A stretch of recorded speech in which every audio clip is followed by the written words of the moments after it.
A group of kids, barely out of high school, uncovered secrets hidden inside the Xbox. Secrets worth millions to Microsoft. What started as curiosity turned into one of the biggest hacking scandals in gaming history. This is how it all unfolded. Backhand Index pointing right. Don't forget to subscribe to Zimo Voice for more unbelievable true stories. This is the story of a boy named David Pakur.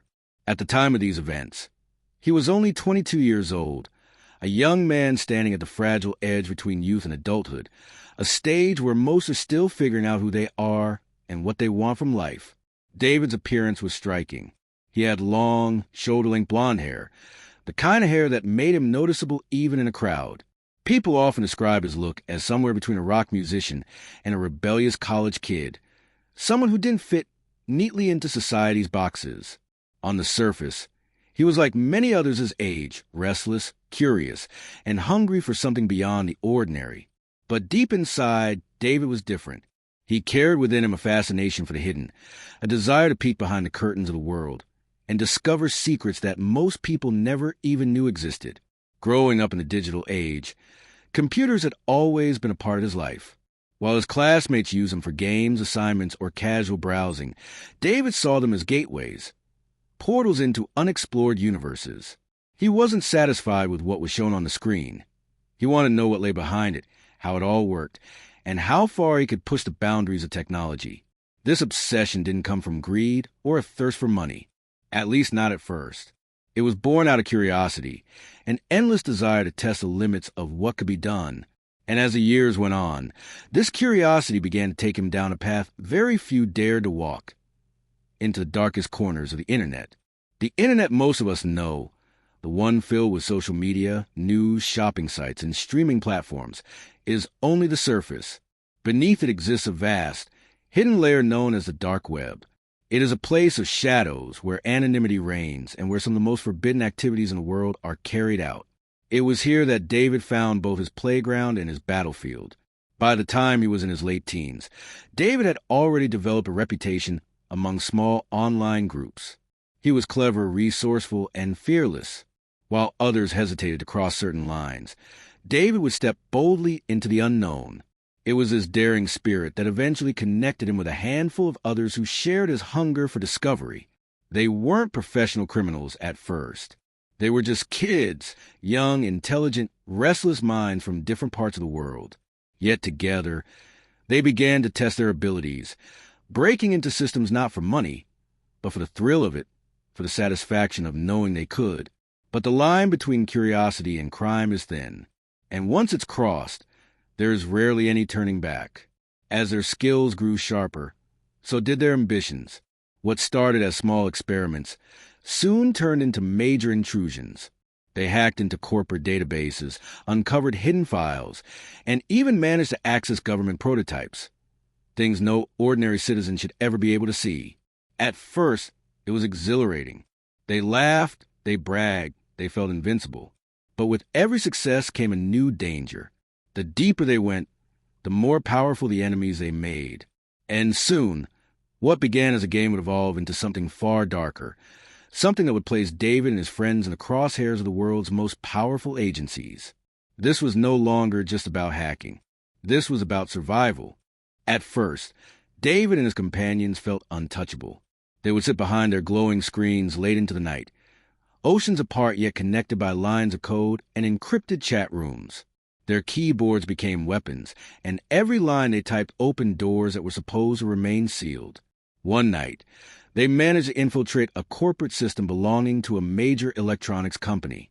What they found inside wasn't just spreadsheets or routine business files. It was something extraordinary. Blueprints, confidential schematics, early-stage prototypes of technologies the world had never seen. Devices that were meant to remain hidden in laboratories and executive boardrooms were now staring back at them through the dim light of their monitors. The discovery sent a thrill through the group. They weren't supposed to have access to this information, yet here it was, within their grasp. They joked about it, bragged to one another, and celebrated their victory. But under the surface, an uneasiness lingered. This wasn't harmless exploration anymore. This was theft of the highest order, and the stakes had quietly become enormous. Still, The adrenaline was too addictive. Instead of stopping, they dug deeper. They began targeting more secure networks, chasing the high of each successful break-in. And every time they gained entry, they crossed another invisible line. It wasn't long before they realized they had become something far bigger than a group of curious kids.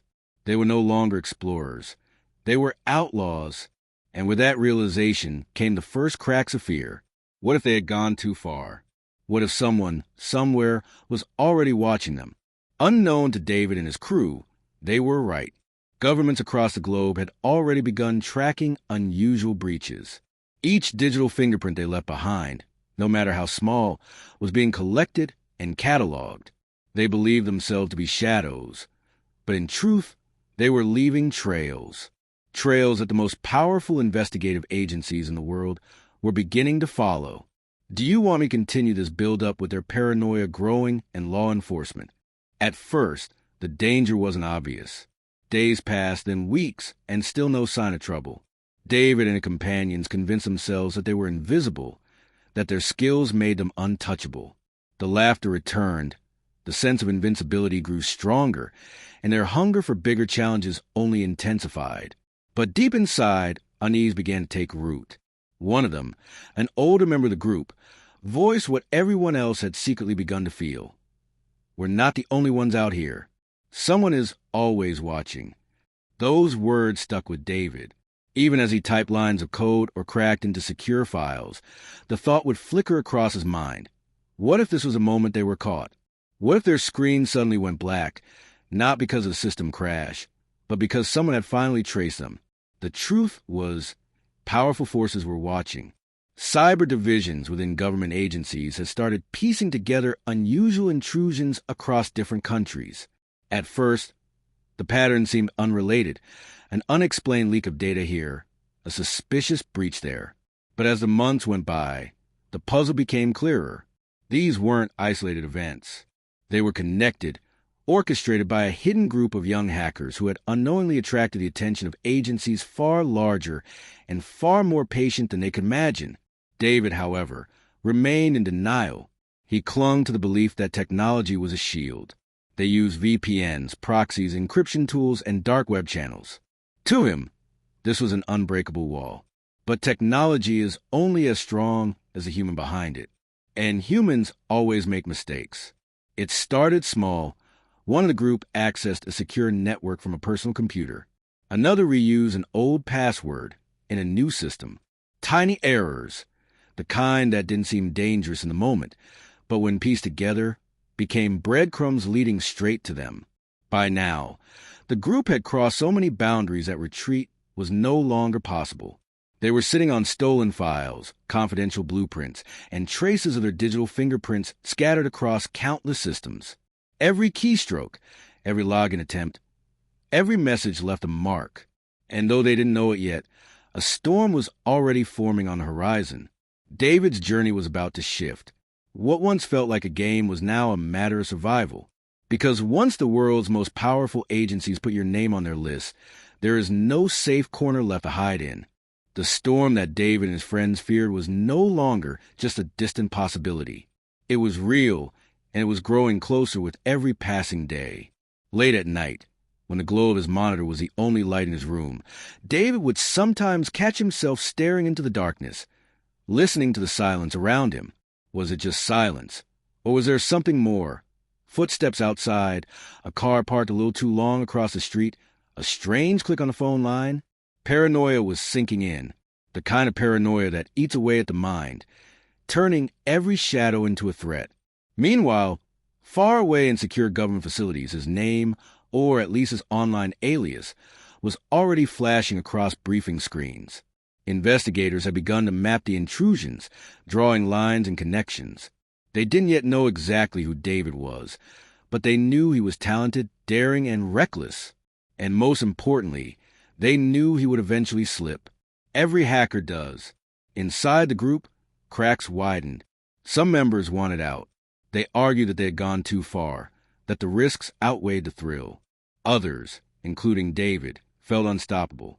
To him, quitting meant admitting defeat, and David had never been the type to back down. But this was not just about him anymore. By this point, the group had crossed into dangerous territory where powerful corporations, governments, and even criminal networks had taken notice. They weren't kids behind keyboards anymore. They were players in a much larger, far more dangerous game. And when the game becomes as big, there are no second chances. David didn't realize it yet, but every choice he made was leading him toward a crossroads, one path toward infamy and the other toward destruction. The world of the dark web, full of secrets, hidden markets, and untold power, was pulling him deeper and deeper. And soon, David would come face to face with a force greater than anything he had ever imagined. The weeks that followed were a blur. David still logged in daily, his fingers flying across the keyboard, his screen alive with encrypted chats, anonymous handles, and codes that only a select few could understand. But the atmosphere had changed.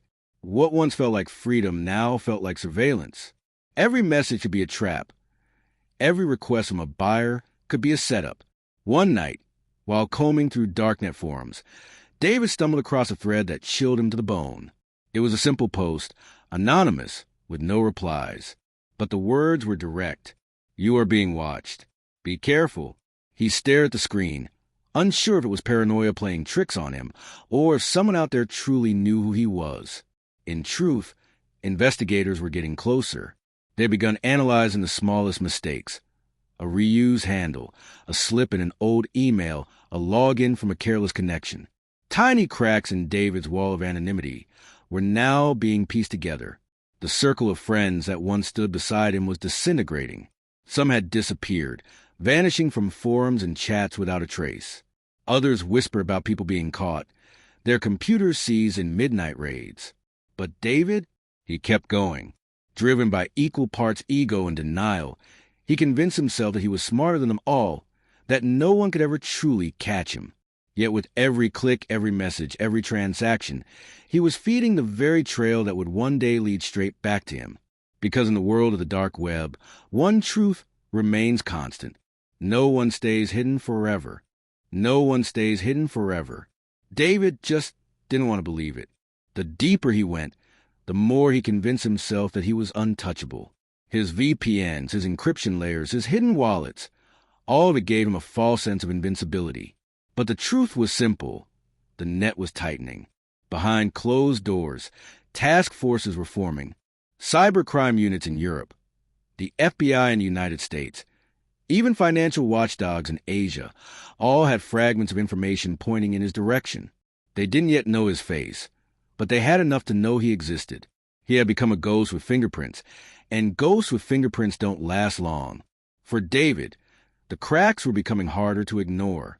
Random messages from unknown accounts, subtle warnings in encrypted rooms, and then, the worst of all, silence. Where forums were once alive with chatter and trade, he now found usernames going dark, one after another. Arrests, exit scams, people disappearing. And then came the whisper that truly shook him.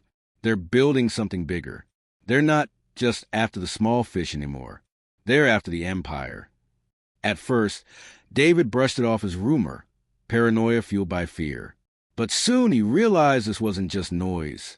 There was an operation in motion, coordinated, methodical, international. Something that had never been seen on this scale before. The hunters weren't just after random hackers anymore. They were after the kingpins, the masterminds, the men who built entire marketplaces in the shadows. And while David wasn't one of them, at least not yet, he was close enough to be caught in the storm that was brewing. Because what David didn't know was that all roads were leading toward a name that had already become legend in the darknet. Alphabui, the marketplace that would change everything. Alphabui, to most outsiders, it was just another name in a sea of hidden markets. But to those who lived in the shadows, it was something entirely different.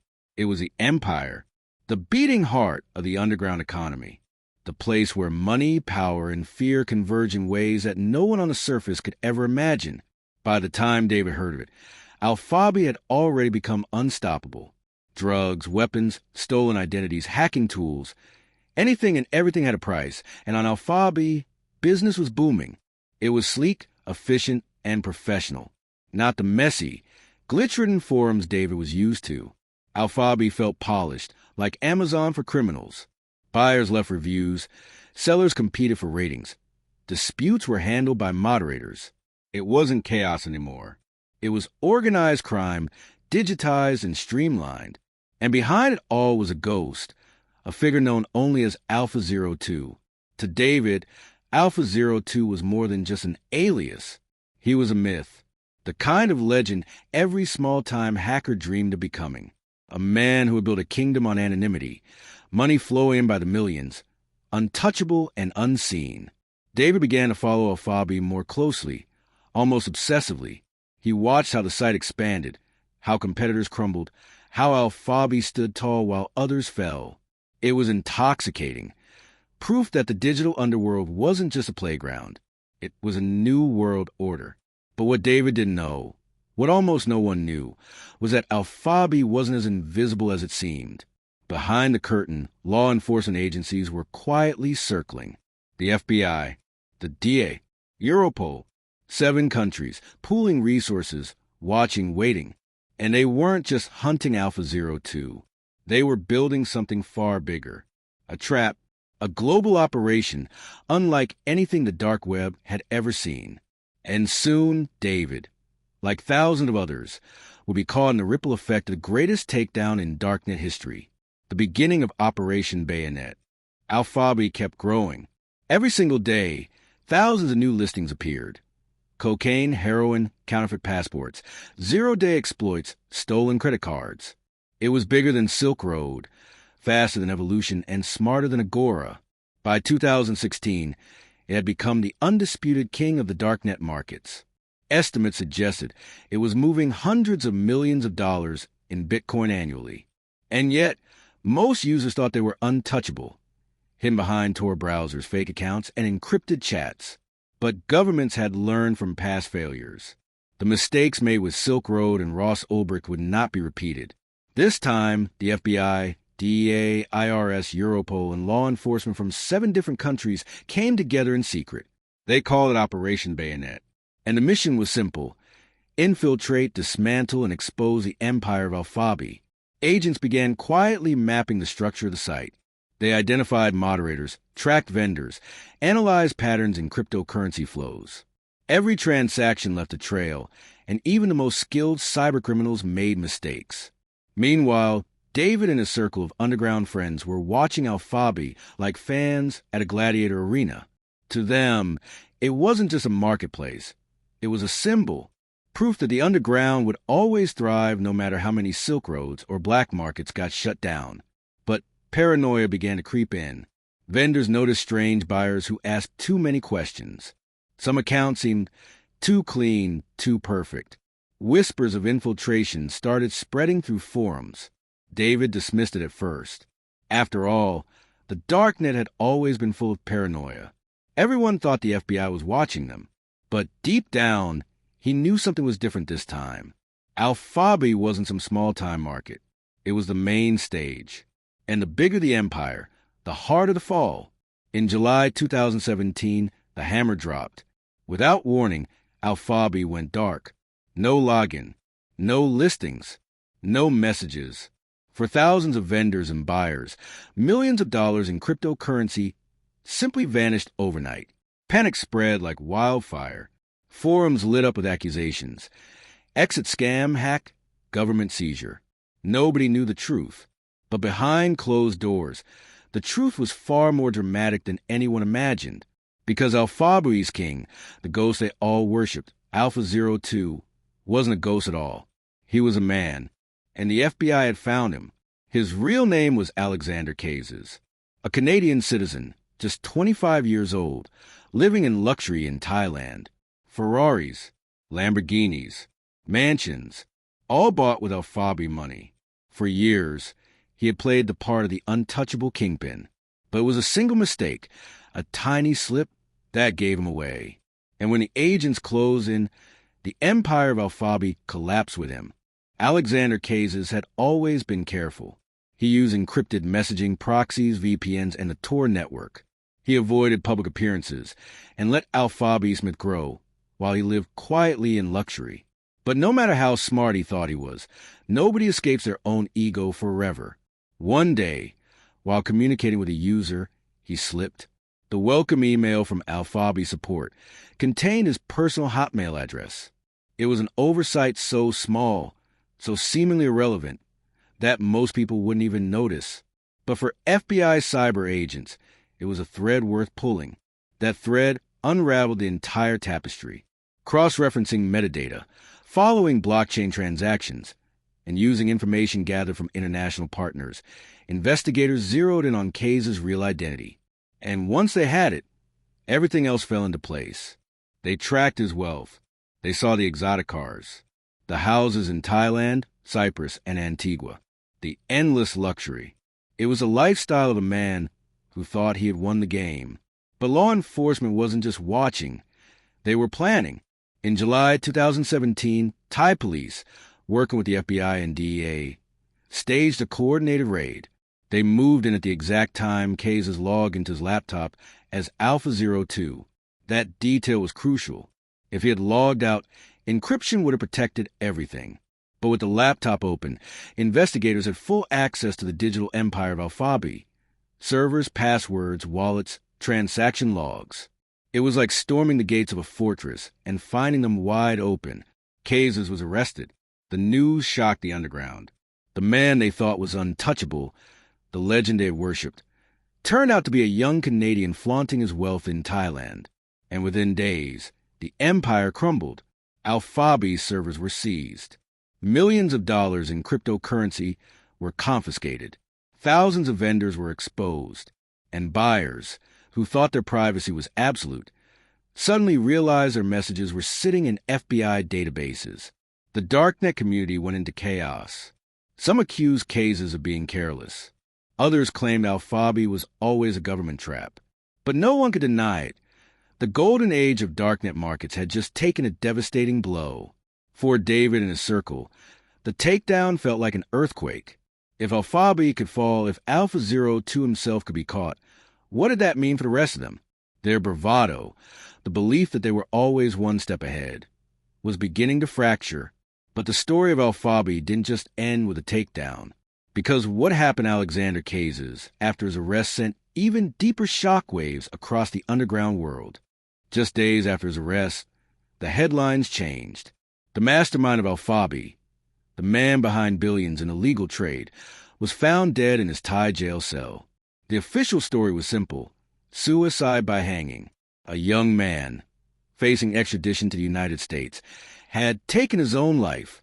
To authorities, it was the logical conclusion. To the darknet, it was something else entirely. Conspiracy theories exploded overnight. Some said Kays's had been silenced by governments who feared what he might reveal. Others insisted he had cut a secret deal, faking his death to start over somewhere new, rich beyond imagination.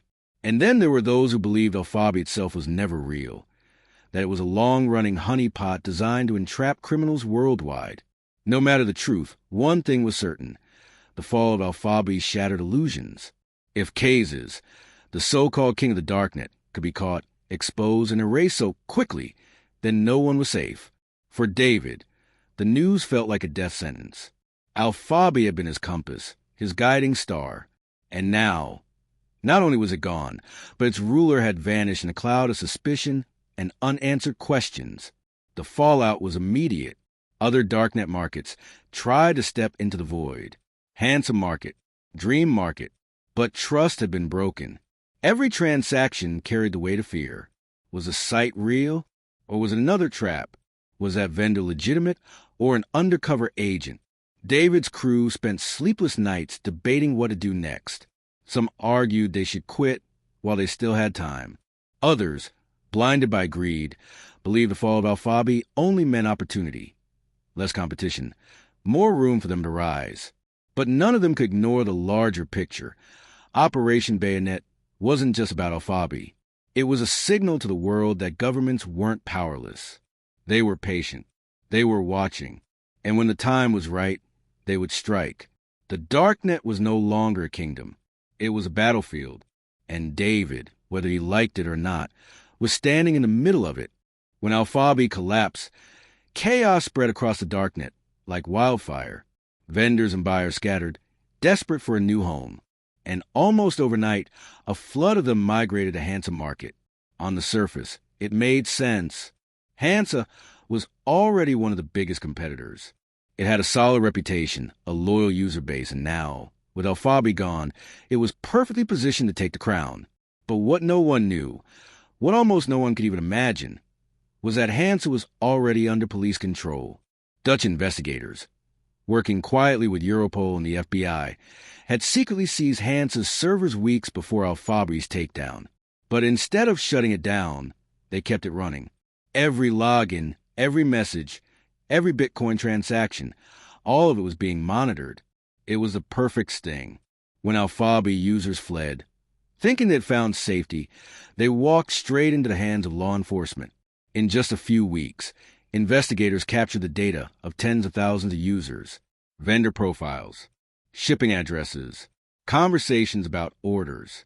Even PGP encrypted messages were saved, waiting for a single mistake to crack them open. The darknet had prided itself on paranoia, on layers of encryption, on anonymity. But here, the criminals themselves handed over their secrets willingly, thinking they were safe. For David, the revelation hit like a punch to the gut.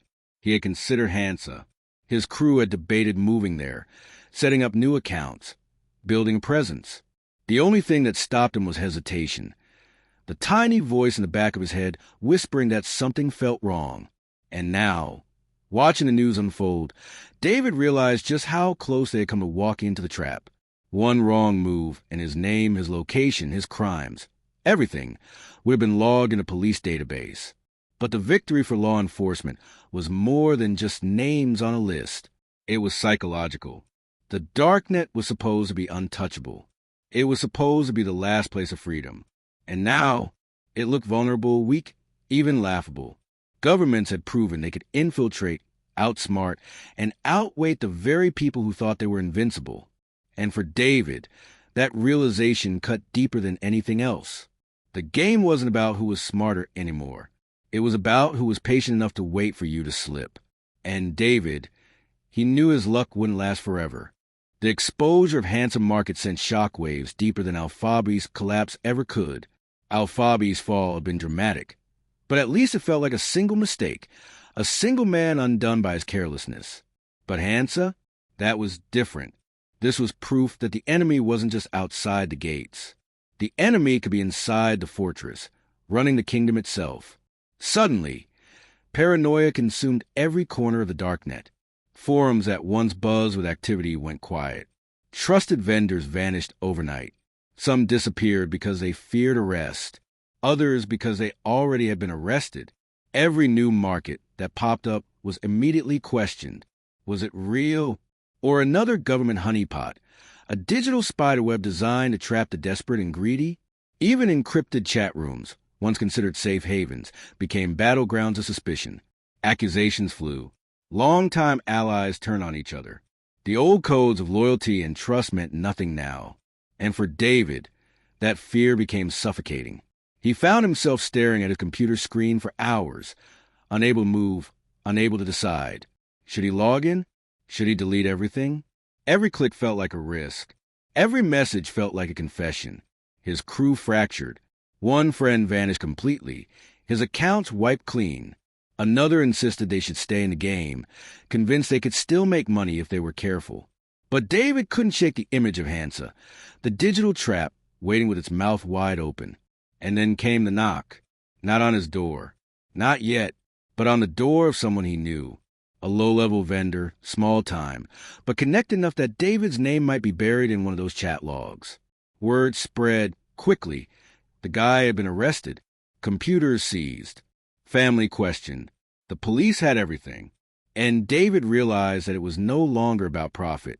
It wasn't even about survival. It was about time. How long before the knock came for him? How long before everything he thought was hidden would be laid bare for the world to see?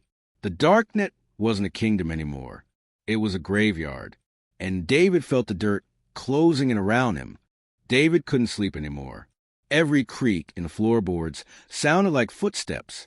Every car that slowed down near his street felt like surveillance. Every message from an old contact looked like bait. The darknet, one the playground of power and money, had transformed into a haunted maze where every path led to a dead end. He tried to convince himself he was safe. He used VPNs. He used Tor. He wiped his drives. But the headlines told a different story. Operation Bayonet wasn't the end. It was only the beginning. In the months that followed, law enforcement grew bolder. Markets rose and fell at dizzying speed. One week, a new site promised security. The next, it was exposed as another sting. The FBI, DA, Europol, they weren't just hunting. They were adapting. And criminals like David were no longer predators. They were prey. Inside his apartment, the paranoia turned physical. He taped over his webcam. He stuffed his phone in a metal box at night, convinced it was listening. He deleted and re-downloaded encryption software dozens of times, each update feeding his anxiety instead of easing it. His crew was gone. The ones who hadn't disappeared were silent. The chat rooms where they once bragged about profits were empty, like abandoned buildings on the edge of a war zone. And David? He was left alone with his thoughts. Was it worth it? The money had been good, sure. The thrill of beating the system had felt intoxicating. But now, with every passing day, the weight grew heavier, the fear sharper, the silence louder. And then came the nightmares. He dreamed of raids, doors kicked in, flashlights blinding his eyes, his laptop yanked from the desk before he closed it. He dreamed of courtrooms, of faces staring at him, of his name splashed across headlines. But the worst dream was always the same. Sitting in a cell alone, his empire gone, his identity shattered, just another ghost swallowed by the machine. David woke from those dreams drenched in sweat, unsure if they were visions of the future or warnings he refused to hear. The walls around him were closing in, and he knew it was only a matter of time before the line between dream and reality disappeared altogether. David's world grew smaller with each passing day. The blinds in his apartment stayed shut. The glow of his computer screen became both his only light and his greatest enemy. He told himself he would quit. He told himself he'd wipe everything clean, start over, live quietly. But every time he tried, that voice in his head whispered, just one more deal, just one more transaction. The voice of greed. The voice that had lured him into the dark web in the first place. And then one night it happened. A sound at the door. Not a knock, no, a crash. The splintering of wood. The thunder of boots. The chaos he had replayed in his nightmares 1,000 times. For David, time slowed. He saw the lights. He saw the shadows. He saw the faces of the men in black pouring into his apartment, shouting commands he couldn't even process. And in that moment, he understood something. It was never about being the smartest. It was never about being untouchable. It was always a game of time. And his time had finally run out. But David's story is just one thread in a much larger web. The fall of Alphabi, the sting of Handsome Market, the relentless rise of Operation Bayonet. All of it proved one thing. The darknet isn't a sanctuary. It isn't a kingdom. It's a hunting ground. And the hunters are patient. For every Alpha 02, there will be a David. For every empire that rises, there will be a reckoning. Because in the end, the shadows are never as dark as we think. Now I want to turn this to you. What do you think? Do you believe the darknet will always find ways to come back stronger? Or is it only a matter of time before every corner of it is controlled, exposed, and dismantled? Share your thoughts in the comments. I'd love to hear your perspective. And if you found this story gripping, don't forget to subscribe to our channel, Zimo Voice, for more deep dives into the hidden worlds that shape our reality. Because the stories you've heard today, they're only the beginning.